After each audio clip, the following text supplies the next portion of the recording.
This is Mindanao Times Headline News.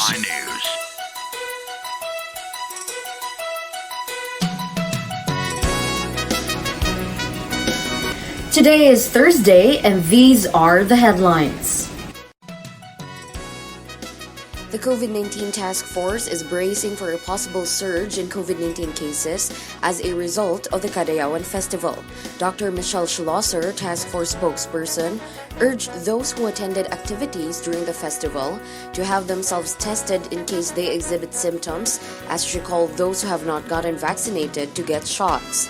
Schlosser said it will take 2 weeks to see if the activities related to the festival will result in a surge in cases. In another story, environmental groups have urged Councilor Tec Ocampo to reconsider the resolution he authored urging President Ferdinand Marcos Jr. to provide a 3.486 billion pesos counterpart fund for the construction of an incinerator for a waste-to-energy project here.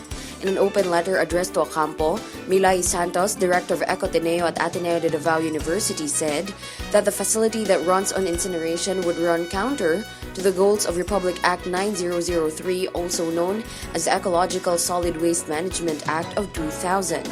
Also, she said incineration is prohibited under Section 20 of the RA 8749 or the Clean Air Act of 1999. Santos added that the government should instead support the establishment of a materials recovery facility to attain zero waste by working not only on segregation but also composting and recycling or upcycling. In business, beverage maker Coca-Cola Beverages Philippines confirmed that the lack of sugar has affected its operations in some of its bottling plants. In a statement sent to Times, lawyer Juan Lorenzo Tanyada, director for corporate and regulatory affairs of the company, said that the shortage of supply of bottlers' grade sugar has affected the capability of some of our bottling plants to continue producing some products. In sports, the Philippines' hosting of the 12th Asean School Games to be held in this capital city in November has been deferred, a Department of Education official confirmed on Wednesday. Dr. Salustiano Jimenez, DepEd Region 7 Regional Director, told the Philippine News Agency that Vice President and Education Secretary Sara Duterte communicated with the ASEAN officials about the deferment in the light of the rise in COVID-19 cases in the country and the lack of sporting venues here.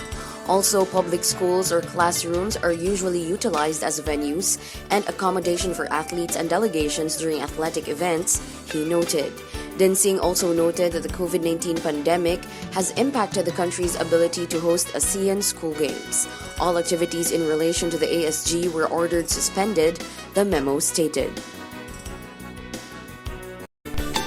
You are listening to the audio edition of the Mindanao Times. Eternal vigilance is the price of freedom.